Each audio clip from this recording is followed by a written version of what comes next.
governo Temer tem celebrado, neste fim de 2017, a recuperação de alguns dados econômicos como sinais de que o país estaria no rumo certo no enfrentamento da crise.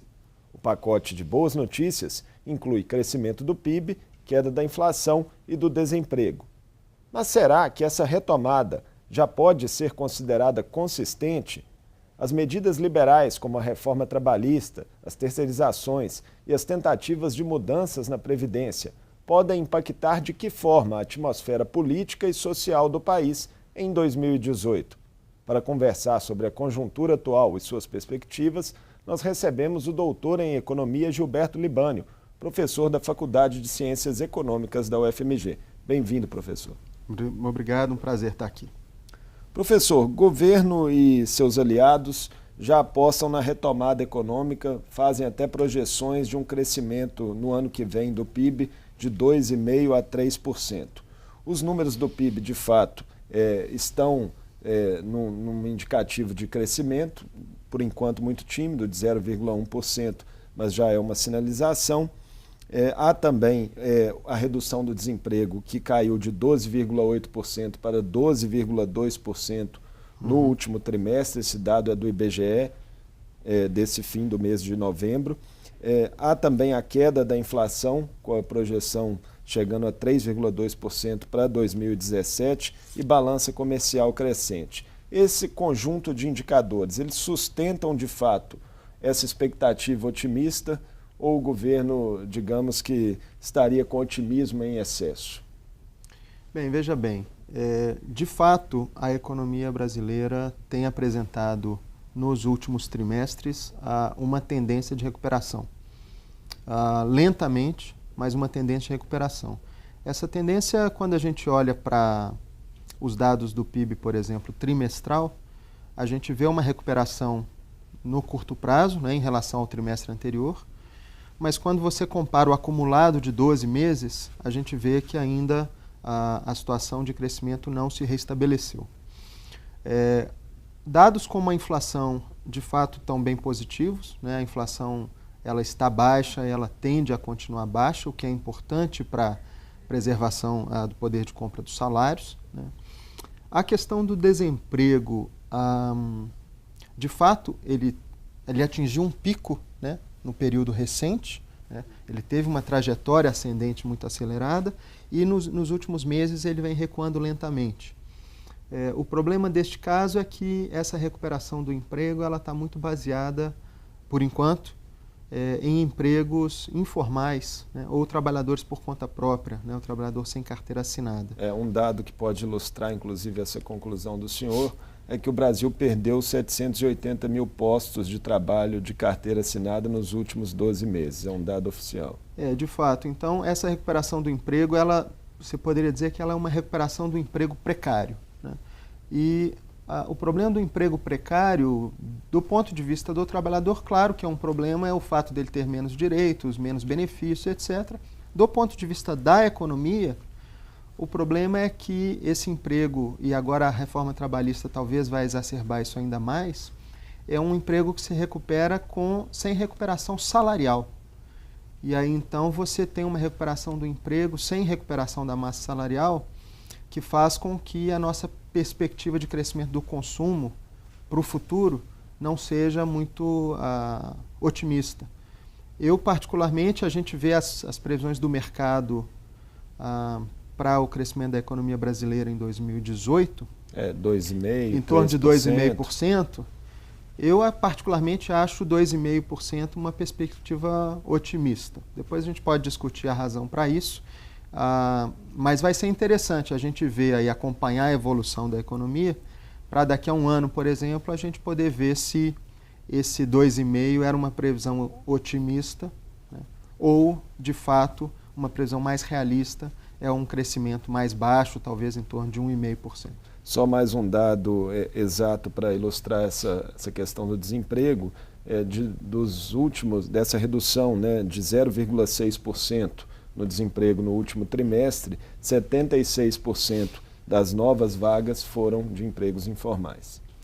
Exatamente. Então essa é a perspectiva que a gente está vendo no mercado de trabalho, né, de uma recuperação de uma queda lenta da taxa de desemprego, mas que é uma recuperação baseada num emprego de qualidade pior do ponto de vista da formalização. A melhoria desses índices que a gente acabou de citar, ela reflete ou pode ser relacionada de alguma forma aos projetos já aprovados pelo governo, como a reforma trabalhista, a terceirização, teto de gastos, política de privatizações, ou ainda é cedo para se traçar uma relação direta de causa e efeito entre esses fatores?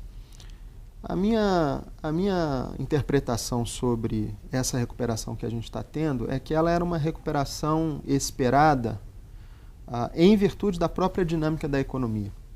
Nesse sentido, então, a minha resposta direta à sua pergunta é de que as reformas que estão sendo feitas nesse momento, elas ainda estão muito recentes para que os seus efeitos tenham sido, de fato, observados. É claro que essas reformas, na hora em que elas começam a ocorrer, elas geram um movimento de expectativas, né? A cada momento em que determinado tipo de política é implementada, embora o seu efeito possa ser lento, né, seja gradual, ela já gera uma expectativa, né? Mas, na minha opinião, a recuperação que a gente está vendo, ela é muito mais uma decorrência do fato de que a gente teve uma crise ou uma recessão muito profunda, né? E a economia tem um caráter cíclico, porque na hora em que você diminui tanto a produção como a gente diminuiu, né, observando aí pela queda do PIB que a gente teve nos últimos 2 anos, e chega em algum momento em que as empresas elas precisam começar a recuperar sua produção para repor os estoques que começam a cair. Então, você vai tendo pouco a pouco uma recuperação da produção e do emprego, e é isso que a gente tem observado. Essas reformas que estão sendo feitas, quer dizer, a previdenciária ainda não aconteceu, mas a reforma trabalhista e, por exemplo, a lei do teto dos gastos, os efeitos dela são ambíguos. Não é evidente que você aprove uma reforma dessa e os seus impactos sejam só positivos ou só negativos, e muito menos que eles sejam imediatos, né? Então, por exemplo, no caso da PEC 55, o ajuste fiscal é uma necessidade do setor público? Sim. É a PEC do teto dos gastos públicos, só para contextualizar. Porque ela foi a PEC, né, que já tem alguns meses que ela foi aprovada. Congela os gastos em saúde e educação pelos próximos 20 anos. Ela tem um efeito positivo sobre as expectativas do mercado na medida em que ela prevê, né, um ajuste das contas públicas, né? Por outro lado, ela tem um efeito negativo porque ela segura a capacidade do governo em gastar, em investir, sendo essa uma das armas, um dos instrumentos que o governo pode ter para incentivar a economia. Então, na hora em que você vem com a PEC 55 e ela congela, né, a capacidade do governo de gastar, isso implica uma dificuldade que o governo tem em utilizar a política fiscal como instrumento de estímulo da economia. Considerando terceirização, a própria legalização do chamado trabalho intermitente e esse crescimento recente de vagas informais, dá para se falar em uma tendência mesmo do mercado de trabalho brasileiro caminhar cada vez mais para a informalidade ou para contratos temporários, enfim, para relações frágeis de trabalho? Eu entendo que sim. A partir do momento em que a legislação trabalhista ela se torna mais permissiva, né, ou seja, ela permite determinados tipos de arranjos de contratação que não eram permitidos antes, é natural que as empresas elas vão explorar essas possibilidades, né? Isso significa, então, que a forma como essa reforma trabalhista está sendo feita, né, ela é uma forma que ela caminha sempre na direção de fragilizar uma das pontas, né, dessa relação, que é a ponta do trabalho. E na hora em que se fragiliza isso, a tendência é que as empresas, de fato, tenham a oportunidade de contratar de forma mais precária, né? Isso tudo dentro da lei, né? Isso vale tanto para a legislação trabalhista urbana como para a rural, que também teve mudanças aí que são precarizadoras, por assim dizer.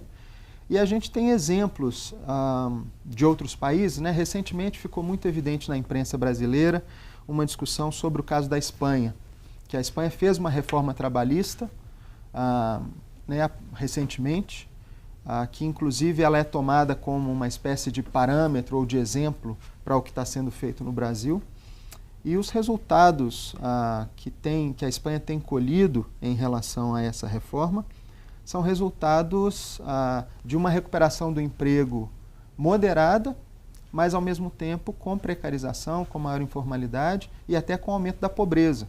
Então você tem uma situação que no Brasil é nova, porque o que a gente observou nos últimos anos foi um movimento muito claro de que quando o desemprego cai, os indicadores de pobreza melhoram, né? E o que está acontecendo na Espanha é um movimento de piora nos indicadores sociais, ao mesmo tempo em que você tem recuperação do emprego. Ou seja, como é que você explica isso? Uma contradição que pode, na visão do senhor, vir a ocorrer no Brasil. Eu acho que ela é muito provável, né? Ela é muito provável você ter, porque como o nosso desemprego está alto, mas ele começou a cair, né? Existe uma tendência de que ele ainda vai se recuperar um pouco mais. Mas, ao mesmo tempo, uma tendência desse cenário de precarização do mercado de trabalho e de achatamento de salários, né? Então, o caso que estava se citando da Espanha era exatamente situações nas quais os indivíduos, mesmo tendo um emprego, mesmo sendo considerados empregados, o emprego era com um tal grau de precariedade, né? O trabalho intermitente permite isso, essa coisa, trabalha 5, 6 dias por mês e no final do mês você recebe por hora, né? Então você recebe R$150. Isso significa que você está empregado, mas isso não te dá a condição de fugir de uma situação de pobreza, de vulnerabilidade social. Professor Gilberto, pensando em perspectivas para o país, é impossível a gente não falar também da questão previdenciária, já que o governo Temer está num esforço de convencimento de sua base para aprovar a reforma da Previdência em um formato mais enxuto do que originalmente pretendia, mas a ideia do governo é tentar aprovar ainda esse ano. A principal alegação é de que sem essa reforma haveria um risco de colapso nas contas públicas. O senhor entende que há uma contradição nesse discurso ou é mesmo uma necessidade urgente para a sociedade brasileira encarar o tema? Não, eu entendo que existe uma questão demográfica no Brasil, né? A população brasileira está envelhecendo, né? Isso, na verdade, é uma situação que ocorre no mundo inteiro, já ocorreu mais aceleradamente em países desenvolvidos, etc. Na medida em que a população envelhece, né? Ou seja, você vai ter cada vez mais aposentados precisando ser financiados por aqueles que estão na ativa. Então, o seu regime previdenciário, necessariamente, ele precisa de tempos em tempos, ele precisa ser repensado, ser rediscutido, ser reformado, de modo a acomodar essas necessidades que advêm da estrutura demográfica da população, né, de um país. No caso da Previdência brasileira, o que ocorre é que o financiamento da Previdência brasileira, tal como previsto pela Constituição, né, a Previdência ela não é financiada exclusivamente por aquilo que o governo recolhe, né, nas contribuições do INSS, né. Ela tem um mecanismo previsto na Constituição, que é o mecanismo tripartite, né, que tem vários canais através dos quais a Previdência é financiada. Quando você olha por essa ótica, a Previdência brasileira não é deficitária. Tem vários estudos que mostram isso. Teve um estudo, inclusive, do Senado Federal, que mostrou isso recentemente. Entidades como a Anfip têm feito esse questionamento, exato, né? A Associação dos Auditores Fiscais tem feito esse questionamento de forma recorrente e entendem que é necessário um debate mais aprofundado e com dados, maior transparência dos dados. A Previdência brasileira foi superavitária nos últimos anos, né? A situação das contas da Previdência ela piora exatamente no momento em que a economia entra numa crise. Porque na hora que a economia entra em crise, o desemprego sobe, as contribuições à Previdência diminuem, né? E isso piora as contas da Previdência. O nosso problema aqui é que a discussão da Previdência está sendo feita de forma acelerada, né? Por um governo que está aqui por um mandato aí temporário, né? De meio período, um mandato tampão, por assim dizer, e que essa discussão não foi feita de forma suficiente. O problema para a aprovação disso, do ponto de vista político, é que são reformas extremamente impopulares, né? A dificuldade que o governo está tendo em aprovar a reforma da Previdência decorre diretamente de um cálculo político, né, dos deputados que vão ter que votar isso, né, por entender que esse tipo de reforma pode ter um impacto sobre a popularidade política muito, muito evidente. Que impacto o senhor acredita que esse conjunto de medidas, aí considerando tanto reforma trabalhista, terceirização, suponhamos que essa versão enxuta da Previdência, da reforma da Previdência seja também aprovada, que impacto isso pode ter na atmosfera política e social do país no ano que vem, um ano eleitoral, onde esses temas estarão certamente no centro das discussões que serão travadas entre candidatos? Eu entendo que todas essas reformas elas são politicamente muito delicadas, né? Essa minha observação, ela poderia ser válida para alguém que seja a favor ou seja contra elas, né? É quase um consenso de que politicamente elas são problemáticas, né? Delicadas, porque elas atingem diretamente a população, né? Elas implicam perda de direitos trabalhistas, elas implicam perda de direitos de aposentadoria, elas têm impacto econômico direto sobre as famílias. Então, politicamente, isso é um tema muito delicado. A expectativa que isso traz para o próximo ano é de que a popularidade do atual governo, que já é extremamente baixa, ela se mantenha extremamente baixa, né? Ainda que continuem a melhorar alguns índices econômicos? Eu acredito que sim, porque eu acredito que a gente não vai ter uma recuperação econômica robusta o suficiente a ponto de gerar, pelo lado da economia, né, uma euforia tão grande que te faça perdoar ou esquecer todos os aspectos negativos que estão associados ao atual governo, né? Aspectos ligados à corrupção, aspectos ligados a esse favorecimento, suposto favorecimento, né, de interesses particulares, né, em detrimento do bem coletivo. Eu acho que tudo isso não vai sair da pauta para o ano que vem, mesmo que a economia continue nessa trajetória de melhoria gradual que parece que ela vai manter. Essa melhoria gradual não seria, então, suficiente para um clima mais ou menos como foi, fazendo um paralelo, como foi na época do Plano Real, que influenciou nas eleições de 94? Não, acho que longe disso. Né? O Plano Real, ele teve uma experiência muito interessante, porque ele foi lançado há 4, 5 meses da eleição, né? Mas a sua principal bandeira, que era o controle da inflação, foi muito bem sucedida e num prazo muito rápido. Então, o efeito da queda da inflação rápido como foi um efeito político muito favorável, né? Tanto é assim que isso definiu a eleição naquele ano. E na conjuntura atual há esses outros fatores, né? As reformas impopulares? Existem vários fatores. Primeiro, o efeito econômico não vai ser da magnitude que foi o do Plano Real, nem na velocidade que foi, né? Então vai ser, de fato, uma sensação de melhora econômica, mas muito moderada, na melhor das hipóteses, e todos os aspectos negativos que estão associados à situação econômica e política do país, né? Particularmente, se você for olhar para essa questão das reformas, elas penalizam, de fato, a maioria da população, e é essa maioria da população que vai votar. Então, assim, de novo, pensando o que acontece para as eleições do ano que vem, eu acho que o governo vai chegar até a eleição com uma popularidade tão baixa quanto ela está agora, ou seja, né, no mínimo possível, e a estratégia dos partidos de oposição vai ser explorar isso, eu acredito, e a estratégia dos partidos que estão na base do governo vai ser de tentar se desligar um pouco, né, separar a sua imagem da imagem do governo, porque eu acho que quem tiver colado com a imagem do atual governo na próxima eleição, ele vai ter um ônus muito grande com isso. Além dos desafios econômicos que o país enfrenta, há uma crise política persistente, relacionada sobretudo aos efeitos da Operação Lava Jato, né, os efeitos devastadores da Operação Lava Jato em diversos setores econômicos brasileiros. Como que o senhor vê o impacto disso, de uma forma geral, na economia? Até que ponto as dificuldades econômicas que o Brasil enfrenta se tornam mais graves pela persistência dessa crise política? E a Lava Jato, especialmente a Lava Jato, os efeitos dela?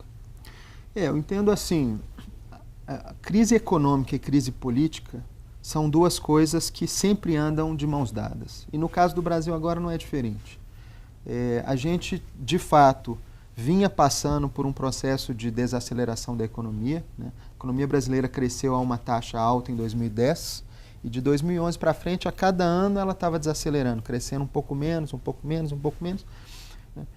Inclusive por circunstâncias do cenário internacional, que a economia mundial estava num momento de estagnação, mas também pelo cenário doméstico, porque aquele modelo de crescimento que se estruturou durante, particularmente, os governos Lula, baseado em inclusão social, em crescimento do consumo e da massa salarial, ele estava mostrando sinais de enfraquecimento por uma série de razões. Então a gente vinha num processo de desaceleração que já vinha acontecendo. Na hora que você sobrepõe isso a uma crise política, que aí vem de 2014 para cá, você de fato agrava um problema econômico que já vinha acontecendo, né? E aí, quando você soma as duas coisas, a crise política é muito ruim, porque ela traz uma incerteza ao ambiente econômico que prejudica fortemente o planejamento de longo prazo, prejudica a decisão das empresas de realizar investimentos, né, quando você tem turbulência no plano político. E aí, particularmente, o que tem acontecido de 2 anos para cá, tanto no âmbito da Operação Lava Jato como em algumas das medidas adotadas pelo governo Temer, é que você tem penalizado muito grandes empresas que são importantes para a economia brasileira. Aí é como eu sempre costumo dizer, eu acho que combate à corrupção é importante, sempre deve ser feito, ninguém deverá nunca ser contra investigações e combate à corrupção, né? Mas é importante entender que a punição aos indivíduos, aos dirigentes que foram flagrados em situações de corrupção, não deve ser confundida com punição à empresa, né? As empresas envolvidas em todos esses episódios de corrupção, dentro ou fora da Operação Lava Jato, né, são grandes empresas e têm importância para o desenvolvimento nacional. Então, quando a gente fala da Odebrecht, quando a gente fala da OAS, quando a gente fala da Petrobras, quando a gente fala da JBS, todas essas são grandes empresas que geram um número enorme de empregos, geram renda e têm cadeias produtivas importantes por trás delas, né? Então, quando você fala, por exemplo, da Petrobras, ela tem uma cadeia produtiva enorme associada a ela, né? No setor de petróleo e gás, você tem todo o setor de refino, você tem a engenharia naval, você tem uma grande parte de investimento em ciência e tecnologia brasileira feita através da Petrobras. Então, é importante a gente entender que o combate à corrupção ele deve ser feito, mas sem que você tenha que destruir as empresas, né, em nome desse combate à corrupção. Porque essas empresas elas têm um papel, tiveram um papel no nosso passado, elas têm um papel e terão um papel no nosso desenvolvimento futuro. Professor Gilberto, estamos chegando ao fim da nossa entrevista. Eu queria só que o senhor sintetizasse, então, os desafios do país, os principais desafios, para que seja possível uma retomada mais consistente dos índices econômicos na visão do senhor. O que a gente está passando agora é um momento que é temporário, né? A gente está com um governo de meio mandato, né? Um governo que chegou ao poder por vias que são questionáveis, né? E que está com uma agenda de curto prazo que, enfim, ela não tem uma aceitação da população. O que a gente precisa, então, uma vez que a gente, no próximo ano, terá eleições presidenciais, é que o próximo presidente a ser eleito seja capaz de ter um projeto nacional de desenvolvimento. Ou seja, isso significa ter uma estratégia de desenvolvimento de longo prazo, né, que contemple a capacidade do país de recuperar a sua indústria, né, que contemple a capacidade do país de recuperar setores estratégicos, né, para a nossa economia. Isso envolve o setor petrolífero, isso envolve o nosso agronegócio, isso envolve a nossa engenharia de grande porte, né? Isso envolve a indústria em vários setores que a gente tem capacidade de ser competitivo internacionalmente, né? Isso envolve um arranjo de política macroeconômica, né, de juros razoáveis, né, de uma taxa de câmbio favorável para a exportação, de uma política fiscal responsável, mas que dê flexibilidade ao governo de agir com as ferramentas de política fiscal que a gente precisa, né? E que um governo que seja capaz, então, de mais uma vez, né, construir um pacto nacional, né, nessa sociedade que hoje está tão polarizada, construir um pacto nacional em torno de um projeto de desenvolvimento que seja, de um lado, capaz de gerar um prospecto razoável, né, de crescimento para a nossa economia, e, de outro lado, uma possibilidade de continuar um processo de inclusão social que, para o nosso país, é extremamente necessário, dada a grande disparidade que nós temos de renda no país. Vamos torcer pelos bons ventos. Muito obrigado, professor Gilberto, por participar conosco aqui do Mundo Político. Foi um prazer, estou sempre à disposição. Eu conversei com o doutor em Economia Gilberto Libânio, professor do Departamento de Ciências Econômicas da UFMG. Nosso assunto foi a conjuntura econômica do país nesse fim de 2017, a partir das melhoras recentes de alguns índices, como o crescimento do PIB, a redução do desemprego, o controle da inflação, até que ponto essa recuperação é ou não consistente, e falamos também sobre os possíveis efeitos das medidas liberais, as reformas trabalhista, terceirização e a própria reforma da Previdência que está sendo proposta pelo governo Temer. O Mundo Político fica por aqui. Obrigado pela companhia e até o próximo programa.